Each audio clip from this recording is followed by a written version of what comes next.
I really, really enjoy speaking engagements, but what I don't like is when someone does not pay me my fee or they want me to do it for free. Hi guys, this is day 2. We're doing our experiment, day 2 of Market Smarter, as we go through a whole 30 days of testing the algorithm of LinkedIn to see what time of day works best, what type of content works best to increase your reach and your visibility. So today, this is for my speakers, this is for my trainers. Today we're going to talk about how can we now position ourselves on LinkedIn over the next 30 days in order to get our first, our next, our best speaking engagement, our speaking opportunity, right? So how can we position ourselves? What should we do? There are 3 things that I'm going to start talking about. What should we do in order to make sure that we are positioning ourselves the right way over the next 30 days so that we can be in touch with someone who's willing to pay us to speak to their organization, to their team, to their company. So first of all, I see that we have some people on. Go ahead and drop your information. Tell me who you are and where you're from. And for those who don't know me, my name is Deborrah Ashley, the LinkedIn Black Belt, and I help my clients leverage LinkedIn to win more business, more contracts, and better deals. All right. So let's get into it. Let's get right into it. Let's see who's on first of all. We have Dana on. She says, "Are we on?" We are on live, Dana. So let's kind of get into it. Let's talk about what are the things that we can do. And these are LinkedIn tools. So you don't need to look elsewhere. You don't need to think that you have to have everything in place. It's available for you on LinkedIn. How can you now leverage these tools in order to make sure that you're positioning yourself the right way? So you have people reaching out to you to ask you to speak or train within their organization. So we're going to talk about the first one. If anyone can guess the first one, I'm going to go ahead and tell me in the chat. I like to have participation. You guys already know that. If you can guess the first one, hint, hint, hint, go ahead and add it to the chat, okay? Go ahead and add it to the chat. All right, we don't have anyone who said it yet, but video. So video is a great tool that's already associated with LinkedIn that LinkedIn has and live. I shouldn't just say video because some people pre-record and they send out maybe a 30-second to 60-second video.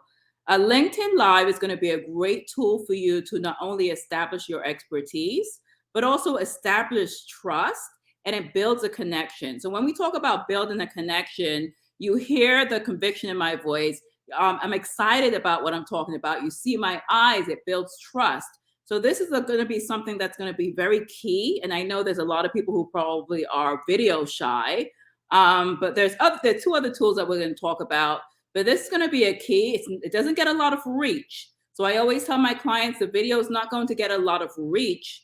But when we are leaving breadcrumbs, I call that for the pieces of content that you're leaving. When someone goes to visit your page or you have conversation with someone or they refer to you from an outside party, the first thing they typically go to do is look at your profile, right? So all of these tools, I should say this, all of these tools are going to be effective as long as you have your profile built out the right way in order to position yourself as an industry expert with your messaging, with your headline, everything like that.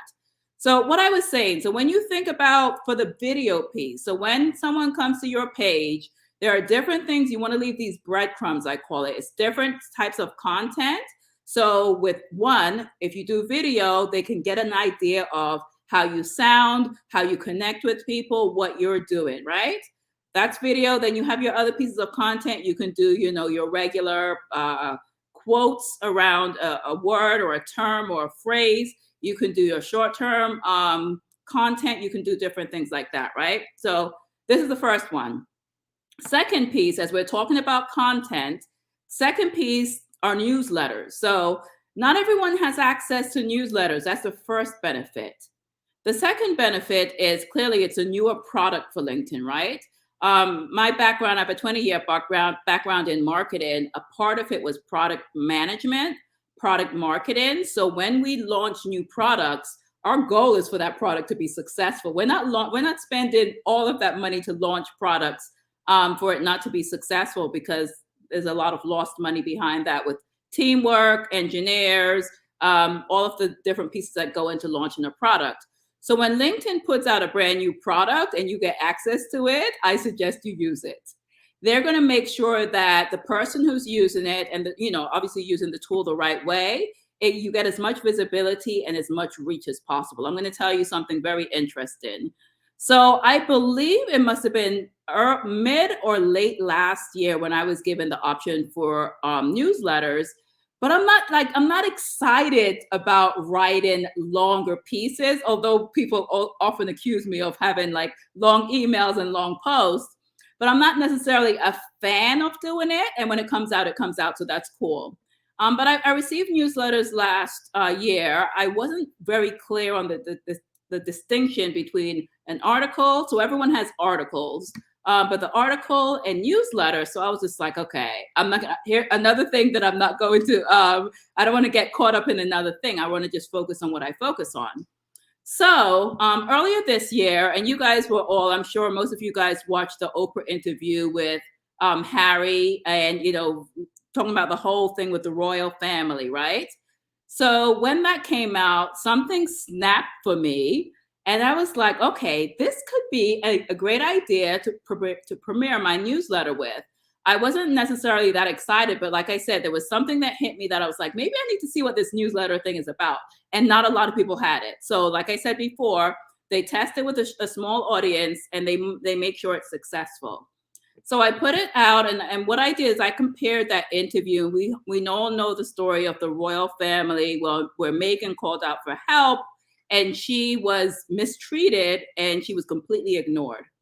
So I thought this would be a great idea to compare how some people may be dealing with, a toxic environment inside of their workplace. And it's also a lesson also for companies to understand that you may have these royal family type of employees, but they're not going to stay if they're calling out for help, if they're showing signs of being mistreated and you overlook it, right? So that was what I put out. You guys can, I'm going to put it in the chat maybe if I can find it in a few minutes. Once I get off, I'll put it in the chat. So I put it out, and guess what, guys? 6,000 subscribers in 4 hours. So the thing with newsletters, like I mentioned before, newer product, they want to make sure it's successful. Once you get access to newsletters, you want to make sure you have an amazing name, right? Mine's called Wildfire. Think about the branding aspect, think about the marketing piece. When you put a really great marketing strategy or campaign around something, it will spread like wildfire. So that's the name of my newsletter. So I was shocked when I put it out because I was used to articles, articles. And sometimes I get 3,000, 4,000 views on posts that I put out. But when I put out an article, maybe I get 400 views. So I was just like, okay. But it's great for SEO too. So when we think about newsletters, articles, great for SEO. So I understand the importance of newsletters and articles, but I wasn't expecting to have a lot of reach on there just because what I knew about articles. So 6,000 subscribers later, which is half of my, at that point, it was half of my network. And as you know, if you've done any trainings with me before, maybe 60% of people that are probably within your network or registered users, maybe 60% are not even active. So like I mentioned, 6,000 subscribers later and maybe at least 2,000 views. I cannot remember at this point, but there were 2,000 views on that post, if not more. Like I mentioned before, I'm gonna share the link and I'll verify the numbers with you. I was shocked. So what I found out then, obviously, like I mentioned, for the newsletter, not only was it a product that LinkedIn wanted to make sure was successful for the user, but it's a great way to also build credibility. Very great for SEO, right? Establishes yourself as an industry expert around a specific subject. So you have to also think about, what do I want to be well known for? So whatever you want to be well known for, make sure you're putting content around that. So number 2, newsletters. How are we doing on time? All right, not bad at all. Number 3, another tool, everyone has access to it, but it's on premium. It's on the premium side, Sales Navigator. So if you're just joining me, we're talking about 3 LinkedIn tools that you can use as a speaker or a trainer, or you don't even have to be a speaker or a trainer, right? But as an industry expert that you can use to start getting more paid speaking engagements and higher speaking engagements. So when we think about the last thing that I'm talking about, Sales Navigator, It's an amazing tool. So we're talking about your active versus your passive strategy with marketing. You already know me, like I'm giving you a different way to think about things versus a traditional way, right? So we have our passive way of marketing, which is we put a newsletter out there, we put a video out there. Maybe the right person's going to come to the page. Maybe they won't. Then you have the active form. So the passive form, the active form of marketing, where you're actually going to Sales Navigator. And for those who are newer to Sales Navigator, it's a premium side of the LinkedIn tool. If you're familiar with Facebook ads, it's pretty much what Facebook ads provides for free. You can look up companies based on how many million they're making yearly. You can look up companies based on an increase or a decrease in company growth, in a specific department growth.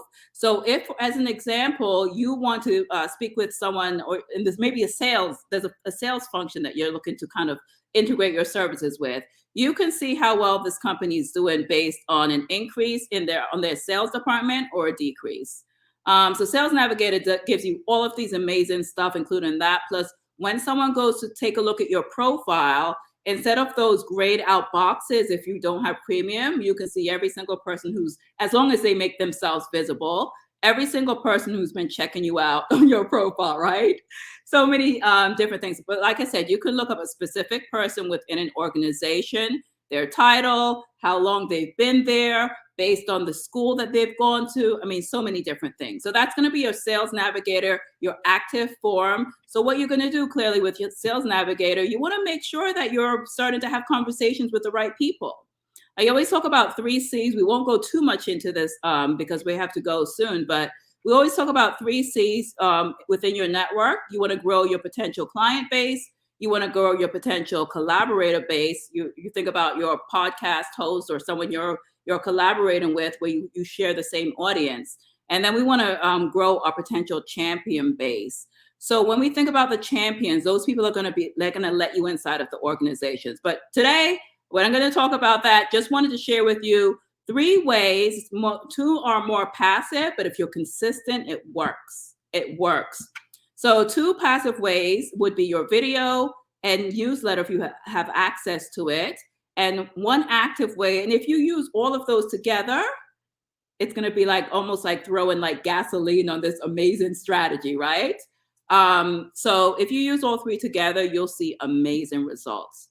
So go ahead, as always, leave a comment in the chat. Let me know what your aha moment was for today.